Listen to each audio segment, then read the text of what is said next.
But when we are focused and dedicated to earn the building of the akhirah, to earn that which is in paradise, we will achieve it, and it will come into our grave with us, and later on we will see it and we will live in it and we will be smiling.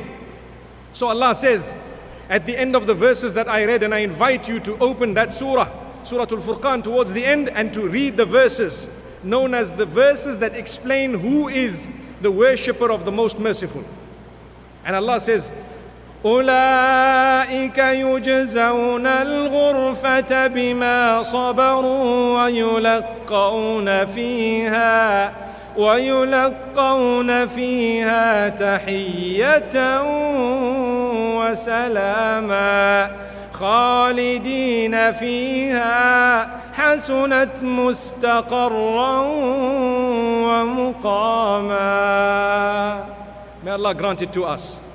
Allah says, those are the people who will be recompensed with something known as Al-Ghurfa, a special place in paradise.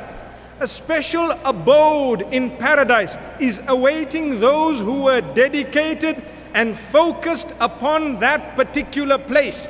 That's what makes you a good Muslim. Subhanallah. And Allah says they will dwell therein forever. They will have whatever they want there.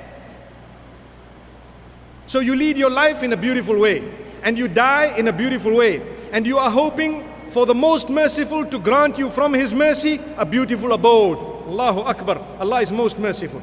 Remember one thing, my brothers and sisters, none of us should lose hope in the mercy of Allah. A good Muslim always knows that Allah is most merciful.